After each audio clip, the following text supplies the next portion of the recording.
बिस्मिल्लाहिर्रहमानिर्रहीम। अस्सलामुअलैकुम व्यूवर्स, आप देख रहे हैं सिरात मुस्तकीम सऊदी न्यूज़ चैनल। आज 15 मई 2025 है। इस्लामी कैलेंडर के लिहाज से 17 ज़िलक़ादा 1446 की तारीख बनती है। सऊदी अरब और दीगर खलीजी ममालिक में रहने वाले जितने भी गैर मुल्की हैं जिनका ताल्लुक़ पाकिस्तान, इंडिया और बांग्लादेश से है, इन तमाम हजरात से अहम तरीन मालूमात रोज़ाना की बुनियाद पर शेयर की जाती हैं। वीडियो मुकम्मल देखिएगा, लाइक करके दोस्तों से ज़्यादा से ज़्यादा शेयर भी कीजिएगा। बहुत सारे भाई लाइक करना भूल जाते हैं, लाइक लाजमी कर दें ताकि वीडियो ज़्यादा से ज़्यादा दूसरे लोगों तक भी पहुँच सके।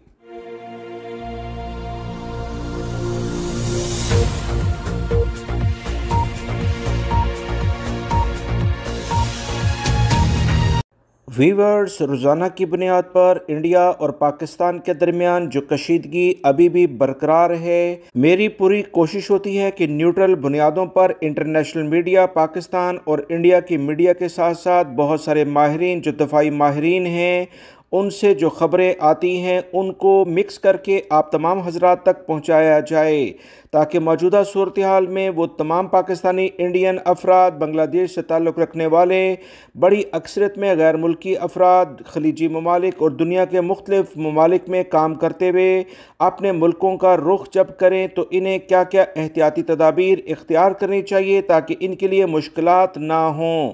ताज़ा तरीन इतलात के मुताबिक पाकिस्तान और इंडिया के दरमियान जो कशीदा सूरत हाल है ये किसी भी वक्त मज़ीद ख़राब हो सकती है। ताज़ा तरीन इतलात के मुताबिक पाकिस्तान और इंडिया ने अपनी सरहदों पर मज़ीद फोर्सेस तैनात कर दी हैं। किसी भी वक्त खुदा न खास्ता ये सूरत हाल बिगड़ सकती है, लिहाजा वो तमाम पाकिस्तानी इंडियन अफराद, बांग्लादेश से ताल्लुक़ रखने वाले अफराद भी मुतासिर हो सकते हैं जो ईद या दीगर गर्मियों की छुट्टियों के लिहाज से दूसरे मुल्कों का रुख कर रहे हों या अपने मुल्क वापस जा रहे हों। लिहाजा तमाम प्लानिंग हालात और वाक़यात के लिहाज से करें। बहुत सारे अफराद के वीज़े अंडर प्रोसेस हैं, वो भी ताख़ीर का शिकार हो सकते हैं, बल्कि जैसे ही आपको मुनासिब टाइम मिले हर सूरत में मुतल्लिका मंजिल तक पहुंचने की कोशिश करें और वहां से फिर जल्द अज जल्द वापस आने की भी इक़दामात कर लें तो ज़्यादा बेहतर है। बहुत सारे भाई मुसलसल सवालात पूछते हैं, वीडियो में मुकम्मल मालूमात होती हैं, लिहाजा वीडियो मुकम्मल देखें ताकि तमाम सवालात के जवाब आपको मिल सकें। इंटरनेशनल मीडिया और दीगर ज़राए से जो इतलात आ रही हैं कि कशीदगी ख़त्म नहीं हुई बल्कि वक्ती तौर पर रुकी है। दोनों ममालिक के डायरेक्टर जनरल मिलिट्री ऑपरेशंस का एक स्टेटमेंट भी सामने आया कि जंग बंदी में हमने पहल नहीं की है, यानी दोनों ममालिक अपनी अपनी बात पर कायम है जिसकी बिना पर कशीदगी मुसलसल बरकरार है।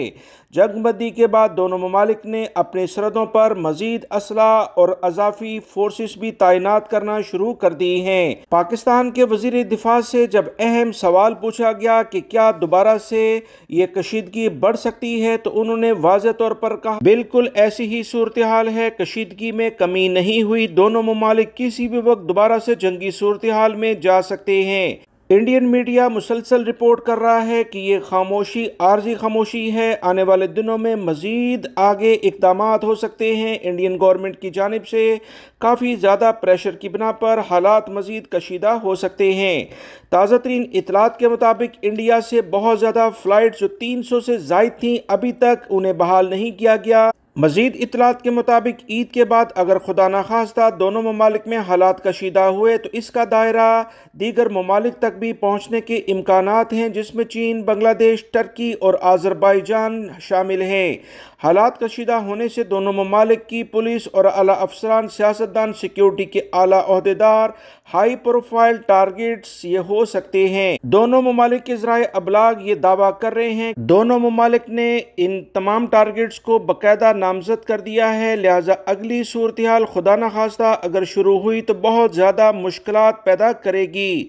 कशीदगी के माहौल में बलूचिस्तान से मुतल्लिका भी मनफी प्रोपगंडा किया जा रहा है और वहाँ पर दहशतगर्द तंजीम BLA मनफी किरदार अदा कर सकती है। पाकिस्तान इस पर मुसलसल नज़र रखे हुए है। मीडिया रिपोर्ट्स में मजीद कहा गया कि दोनों ममालिक की कशीदगी के बायस 7 से 12 मई के दौरान भारत की 32 एयरपोर्ट से 3 लाख से ज़ायद पैसेंजर की टिकटें कैंसिल हुई, जिन्हें अभी तक ना तो मुतबादल फ़्लाइट्स मिल सकी है ना रिफ़ंड की रकम।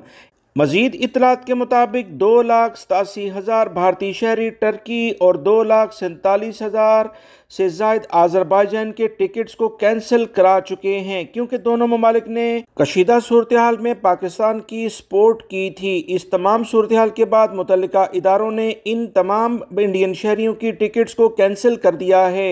इंडियन फ़ज़ाई कंपनियों का मज़ीद कहना है कि 15 मई से श्रीनगर से हज परवाज़ों का दोबारा से आगाज़ किया जा रहा है। पहले दिन 2 परवाज़ें मदीना मुनव्वरा रवाना हुई। इस तरह से इंडिया के बहुत से शहरों में फ़्लाइट ऑपरेशन शुरू करने के इक़दामात भी किए जा रहे हैं, मगर वो तमाम एयरपोर्ट जो पाकिस्तानी सरहद के करीब हैं वहाँ पर अभी भी मुश्किलात देखी जा रही हैं और इंटरनेशनल फ़्लाइट्स मुलतवी हो रही हैं। भारतीय सिविल एविएशन का मज़ीद कहना है कि 15 मई के बाद फ़्लाइट बुकिंग मामूल पर आने की तवक्का है। मुसाफिरों को कहा गया है कि सिर्फ वही सामान साथ लाएं जिन्हें सफ़र में साथ ले जाने की इजाज़त है और एयरपोर्ट पर सिक्योरिटी प्रोटोकॉल का ख़ास ख्याल रखें। इसके बरअक्स पाकिस्तान के मुतासर होने वाली फ़्लाइट्स रूटीन के मुताबिक ऑपरेट होना शुरू हो चुकी हैं। मंगल को पाकिस्तान के चारों बड़े एयरपोर्ट से 28 हज परवाज़ें ऑपरेट हुई, जिनमें PIA और सऊदी एयरलाइन सरे फहरिस्त है। इसी दौरान पाकिस्तान से सऊदी अरब की 4 फ़्लाइट जो दीगर एयरलाइंस की थीं इन्हें रीशेड्यूल किया जा रहा है, जबकि सऊदी एयरलाइन की मनसूख फ़्लाइट्स को आज से दोबारा से शुरू करने का इम्कान है। कशीदा हालात की वजह से पाकिस्तान से आज़मीन की 10 फ़्लाइट्स मनसूख हुई थीं, जिनमें से 2,290 आज़मीन का शेड्यूल मुतासिर हुआ, जिन्हें बहुत जल्द दोबारा से नई फ़्लाइट्स के ज़रिए मक्कातुल मुकर्रमा पहुँचाया जाएगा। इंटरनेशनल मीडिया से जो अहम इतलात आती हैं उसकी बुनियाद पर ख़ास तौर पर आप तमाम भाइयों को मुतला किया जाता है ताकि आप बाखबर रहें। लिहाजा छुट्टियों पर जाने के लिहाज से जो भी इक़दाम आपने करने हैं तमाम सूरत हाल को देखते हुए करें। सऊदी वज़ारत दाखिला की जानिब से मुसलसल एलामिया जारी किया जा रहा है कि वो तमाम गैर मुल्की जो मुख्तलिफ़ वीज़ों पर मक्कातुल मुकर्रमा में हज करने के लिहाज से आने की कोशिश कर रहे हैं या वहाँ मौजूद हैं, इन्हें किसी भी सूरत में हज करने की इजाज़त नहीं दी जाएगी। लिहाजा वो तमाम गैर मुल्की अफराद जो इस तरह के इक़दाम कर भी रहे हैं, जैसे आप इस वीडियो में देख रहे हैं कि कहाँ कहाँ छुप कर अपने आप को सिक्योरिटी इदारों से बचाने की कोशिश कर रहे हैं, बहुत गलत बात है। सऊदी अरब के सिक्योरिटी इदारे तमाम सूरत हाल को बेहतरीन अंदाज में मॉनिटर कर रहे हैं। लिहाजा इस वीडियो को देखने के बाद आपको अंदाज़ा होगा कि सिक्योरिटी इदारे हर सूरत में इन अफराद तक पहुँच चुके हैं और मज़ीद पहुँचने की कोशिशें कर रहे हैं ताकि हज में जो बद इंतज़ामी होती है उसे हर तरह से कंट्रोल किया जा सके। याद रखें, जो अफराद भी गिरफ़्तार हो रहे हैं इन्हें 20,000 रियाल फ़ी फ़र्द जुर्माने हो रहे हैं। जो इन्हें सहूलियात फ़राहम करते हैं उन्हें 1 लाख रियाल जुर्माना किया जाता है। सऊदी अरब के अहम तरीन पड़ोसी मुल्क मुत्तहिदा अरब अमारात की तरफ से गैर मुल्कियों के लिए खुशखबरी आई है। मुत्तहिदा अरब अमारात ने 13 मई से अहम वीज़ों का इजरा का बाकायदा एलामिया जारी किया। मुत्तहिदा अरब अमारात ने कहा है कि 180 दिनों के ब्लू वीज़े का आगाज़ किया गया। इस वीज़े को हासिल करने वाले गैर मुल्कियों को 180 दिनों के बाद मल्टीपल एंट्री वीज़ा जारी किए जाएंगे और इसके बाद 10 साल के लिए मुत्तहिदा अरब अमारात का रेजिडेंसी कार्ड दिया जाएगा। इस ब्लू वीज़े के लिए जो कैटेगरीज़ अनाउंस की गई हैं इसमें पहले मरहले में क्लीन एंड रिन्यूएबल एनर्जी से मुतल्लिका माहिरीन, इन्वायरमेंटल प्रोटेक्शन से मुतल्लिका माहिरीन और सस्टेनेबिलिटी से मुतल्लिका जो माहिरीन होते हैं अपनी फील्ड्स में माहिर होंगे। इन तमाम गैर मुल्कियों को दरख्वास्त जमा कराने की हदायत जारी की। 13 मई से बाकायदा इन दरख्वास्तों को वसूल करने के लिए इक़दामात मुत्तहिदा अरब अमारात ने शुरू कर दिए हैं। ये वीज़ा मुत्तहिदा अरब अमारात से बाहर के गैर मुल्की अफराद या मुत्तहिदा अरब अमारात में मौजूद तमाम अकामा होल्डर हासिल कर सकते हैं। गैर मुल्की अफराद इस वीज़े के लिए स्मार्ट सर्विस प्लेटफॉर्म और मोबाइल एप्लीकेशन ICP पर दरख्वास्तें दे सकते हैं।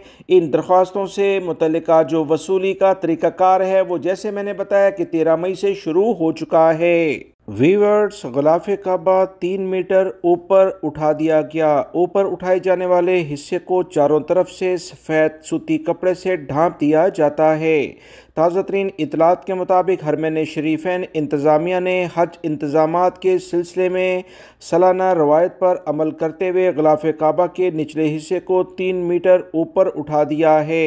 हरमैन इंतज़ामिया ने कहा है कि ग़िलाफ़ काबा को बुलंद करने के बाद मखसूस कॉटन के सफ़ेद कपड़े से लपेटा जाता है। वाज़ेह रहे, हर साल हज के सीज़न में ग़िलाफ़ काबा की हिफाजत की खातिर ऐसा किया जाता है। ग़िलाफ़ काबा को बुलंद करने की दूसरी अहम वजह यह होती है कि इसे महफूज और साफ़ रखा जाए, क्योंकि बेशतर आज़मीन जो बड़ी अक्सरियत में हरम मक्की में मौजूद होते हैं वो ग़िलाफ़ काबा से लिपटते और इसे चूमने की कोशिश करते हैं। इस बुनियाद पर यह तमाम इक़दाम किए जाते हैं। ग़िलाफ़ काबा उठाने की कार्रवाई इंतज़ामिया के सरबराह और अहदेदारों की मौजूदगी में हुई। ग़िलाफ़ काबा को ऊँचा करने का अमल ग़िलाफ़ काबा फैक्ट्री के माहिरीन का एक ग्रुप करता है। इंतज़ामिया ने कहा कि ग़िलाफ़ काबा हज मौसम में बुलंद किया जाता है, क्योंकि इन दिनों में लाखों की तादाद में आज़मीन हज अर्ज़ मुक़द्दस मौजूद होते हैं, जिनमें बाज़ लोग ग़िलाफ़ काबा के कुछ हिस्से ब्लेड या कैंची से काटने की कोशिश करते हैं, जो कि दुरुस्त अमल नहीं। इन तमाम चीज़ों को बेहतर अंदाज में कंट्रोल करने के लिए ग़िलाफ़ काबा को बुलंद किया जाता है।